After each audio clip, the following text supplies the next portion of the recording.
Ce jour dédié pour la réussite dans tout ce qu'ils entreprennent de Abigail Batrana et Dov Ben Simon Twitou, pour Refoua Shema, donc la guérison complète de tout Am Israël, et en particulier de Michael Ben Esther, de Simon Bat Kamuna, de Dov Ben Simon, Bezrat Hashem. Alors la question de Ilan, d'Elon, pardon, oui. Alors, est-ce que c'est bien qu'un juif vienne habiter en Israël alors qu'il a des problèmes financiers en France? Quelqu'un, ok, donc quelqu'un qui habite l'étranger, on va dire la France, il a des problèmes financiers, il ne s'en sort pas, d'accord. Il dit bon, je tente le coup en Israël. La vie est un peu moins chère, c'est pas vrai, elle est plus chère ici, mais il pense qu'il peut trouver peut-être une proposition de travail préférable ici. Il ne vient pas dans l'esprit de la grande mitzvah de venir habiter la terre d'Israël, ils s'en foutent complètement. Mais je viens maintenant pour S avec d'accord, pour des dollars ici, je vais gagner de l'argent. Bon, mais en lui souhaite de gagner de l'argent, pourquoi pas? Est-ce qu'il a fait la mitzvah de Bété Israël, oui ou non? Alors il faut expliquer plusieurs choses pour comprendre la réponse à cette question. D'abord, est-ce que quelqu'un fait une mitzvah, mais pas dans l'optique de faire une mitzvah? Est-ce que c'est considéré comme une mitzvah, oui ou non? On appelle cela, dans le langage de la Torah, mitzvot sechot kavana. Est-ce que les sechot ont besoin d'une kavana, d'une intention? D'accord? Alors, il y a une discussion à ce propos, et on tranche comme ça. Quand c'est une mitzvah de la Torah, c'est obligatoire de penser qu'on fait une mitzvah. Quand c'est une mitzvah des Rabbanan, ce n'est pas une mitzvah qui est décrite dans la Torah, c'est une mitzvah des sages d'Israël. Alors, si on l'a fait sans penser qu'on fait la mitzvah, c'est valable, mais a priori, il faut quand même penser qu'on fait la mitzvah. Mais c'est valable aussi sans cela. Maintenant, ça veut dire quoi penser qu'on fait une mitzvah? Est-ce que si quelqu'un maintenant, voilà, il se lève le matin, il vient à la prière, il met les tefilines. Quand il met les tefilines, il pense à tout sauf aux tefilines. Il pense à ses problèmes d'argent, il pense à ses problèmes de Shombaït, il pense à Suzanne, la Esther, d'accord, je sais pas, tout ce que tu veux, sauf les tefilines. Machinalement, tu arrives là-bas.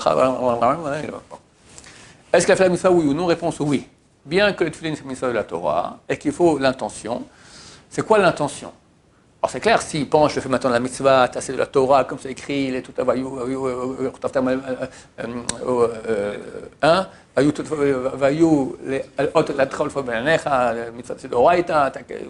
ça c'est le top, d'accord?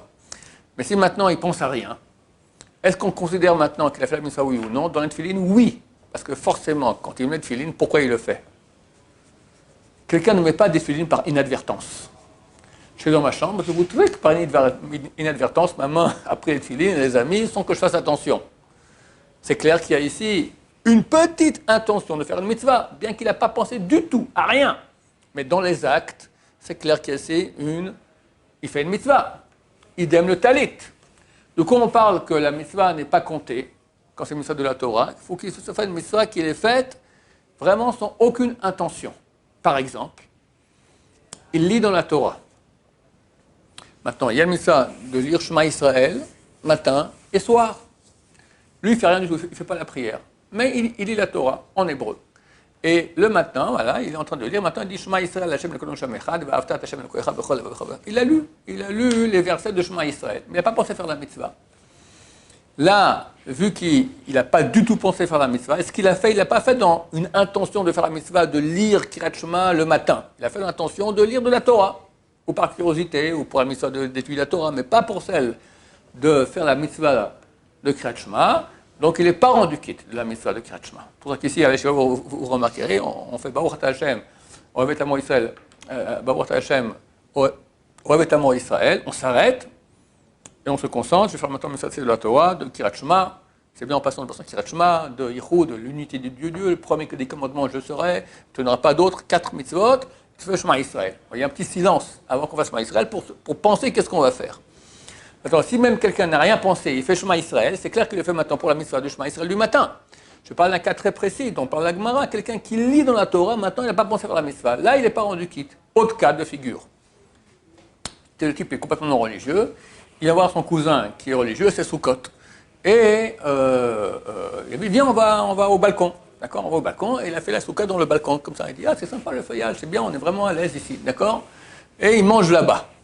Est-ce qu'il a fait la mitzvah de la soukha, oui ou non? Non, parce qu'il n'avait aucune pensée de faire la mitzvah. C'est sympa le feuillage, d'accord, on est à l'ombre, il fait chaud en Israël, c'est sympa, c'est très joli, mais il n'a pas du tout pensé de la mitzvah de soukha, il n'a pas fait. Ou quelqu'un, il a invité il vient en Israël, d'accord, il va dans un hôtel non cachère pendant Pessah, et c'est le soir de Pessah maintenant, il y a l'histoire de la Torah de manger la matzah. Attends, eux, s'ils sont complètement non cachers, alors ils mettent du pain à manger. Mais vu qu'ils savent qu'il y a des gens qui aiment bien, alors ils mettent et du pain et des matzot. Et lui, il mange le pain, puis il dit, c'est quoi ces galettes là? Tiens, je vais goûter. Hop, il mange un peu de matzah. Il faut être aussi penché de côté, d'accord? Puis en plus, j'ai mal ici à la hanche, il se met comme ça, d'accord? Et je mange la matzah, bon, ça arrivait comme ça, il a mangé sur le côté la matzah. Mais il n'a pas du tout pensé faire la mitzvah de manger la matzah, il n'a pas fait. Ce n'est pas l'acte qui compte, c'est la pensée qui compte. Ça, c'est pour les mitzvahs de la Torah. Les mitzvahs de Rabbanan, comme je l'ai dit, c'est valable a posteriori. A priori, il faut aussi penser qu'on fait les mitzvahs. Et le top, bien sûr, c'est pour chaque mitzvah, penser quel mitzvah on fait. D'accord? Il faut penser, par exemple, je vous donne un autre exemple. Il y a un mitzvah, biyomot titen scharo. Le même jour, tu donneras le salaire de la personne. Quelqu'un qui vient chez toi, par exemple, un plombier, il faut le payer le même jour. Babysitter, c'est très courant. Babysitter, d'accord, tu reviens maintenant du mariage, babysitter rentre chez elle, je te dis, ok, je vous payerai demain. Non, il faut payer aujourd'hui. Sinon, tu rates une mitzvah de la Torah. De la Torah. Chavetz Chaim, il dit comme ça, il a un livre là-dessus. Il dit, les gens sont prêts à payer des fois 100 € pour un étrog. Ça prend une seconde. Là, tu rates la mitzvah de donner le salaire en son temps. C'est aussi une mitzvah de la Torah, comme étrog, il n'y a aucune différence entre les deux. Pourquoi ça te dit donc, je vous paye demain? Si tu n'as pas du tout, ok. Alors, tu as raté la mitzvah, tu n'as pas fait de péché. Si tu as l'argent et tu n'as pas donné, tu fais un péché. Donc il faut donner l'argent, on s'entend. Maintenant, quand tu payes, il faut... Hein? C'est quoi la mitzvah exactement? Beyomot et tenscharo. N'importe quel service ou... N'importe quel service qu'il faut le payer normalement à la fin. Par exemple, le taxi. Le taxi, tu payes à la fin. Maintenant, il ne faut pas rater. Si quelqu'un il paye avant la fin de la course, il paye au taxi, écoutez, voilà, combien ça coûtait, allez, je donne 50 shekels, il le donne, et il dit, ok, c'est bon, tu as raté la mitzvah. Il faut qu'il ait fini le service, à la fin, tu le payes. Avant que la journée finisse. D'accord? Ou pour babysitter, avant que vienne le matin, durant toute la nuit. Donc dans ces cas-là, c'est facile de rater la mitzvah, parce qu'on ne pense pas, en lui payant, que je fais la mitzvah maintenant de Biyomot et Tenscharo. C'est dommage, tu as raté une mitzvah de la Torah. Donc c'est important de penser ce qu'on fait. Ou par exemple, quelqu'un, il rentre dans la voiture, il met la ceinture de sécurité. Pense maintenant, tu fais la mitzvah, vous ferez très attention à votre corps, à votre santé. La mitzvah. Ou quand il prend une pilule maintenant pour être en bonne santé. Il fait une mitzvah par cela, d'accord? Donc, hein? Sport aussi, bien sûr. Donc toutes ces choses-là, si on ne pense pas qu'on fait la mitzvah, on n'a pas fait la mitzvah, parce qu'on n'a absolument rien pensé, et on ne l'a pas fait dans l'optique d'une mitzvah. Ce n'est pas comme les tefilines que je mettrais ça de façon par inadvertance. Je peux faire du sport sans penser à la mitzvah, je peux prendre une pilule sans la mitzvah, je peux payer à quelqu'un pour savoir ce qu'il demande, un babysitter ou un taxi, sans penser que je fais la mitzvah, et je n'ai pas fait la mitzvah. C'est très dommage. Donc il faut savoir ce qu'on fait dans la vie, comme ça on gagne beaucoup de sainteté ainsi. Pour revenir sur ta question Israël. Alors, si quelqu'un maintenant vient en Israël, pas du tout dans l'optique de faire la mitzvah de monter en Israël, alors la question elle est, est-ce que c'est une mitzvah qui est de la Torah ou une mitzvah qui est des Rabbanan? Ok? Marloquette, divergence d'opinion. Il y a un verset dans la Torah, c'est écrit comme ça, c'est écrit Vorashtem otam v'yashevtem ba. Quand vous viendrez en Israël, la Torah ordonne, lorsque le peuple d'Israël rentrera en Israël, vous chasserez le peuple autochtone qu'il y aura, les Cananéens qu'il y aura ici, v'yashevtem ba, et vous demeurez dans cette terre. Rashi dit, la mitzvah elle est vorashtem, vous les renvoierez, vous les chasserez. V'yashevtem ba, et vous demeurez dedans afin de pouvoir demeurer.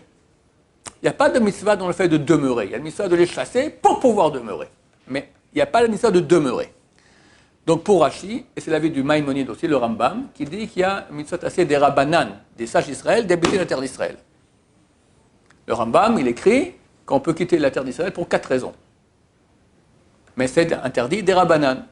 On peut quitter Israël pour se marier, ou bien pour suivre son rabbin parce qu'on ne trouve pas avec qui étudier, aller sauver des juifs à l'étranger qui sont en problème. Quatrièmement, si vraiment c'est la famine. Et après, dit Rambam, tu reviens. Tu t'es marié, tu reviens. Tu es avec ton rabbin, tu reviens. Tu as sauvé les juifs, tu reviens. Tu as gagné de l'argent, tu reviens. Ok? Mais c'est dit, c'est une loi des Rabbanan. Le Ramban Nachmanide, il dit non, c'est de la Torah. Lui, il apprend le verset comme ça. Vorashtem otam, vous les chasserez. Vishavtem, vous avez mitzvah aussi de demeurer dans la terre d'Israël. Divergence d'opinion, comment expliquer le verset? Est-ce que Vishavtem ba, c'est le but escompté, mais il n'y a pas de mitzvah en cela? Ou non, il y a une mitzvah en cela? Ok?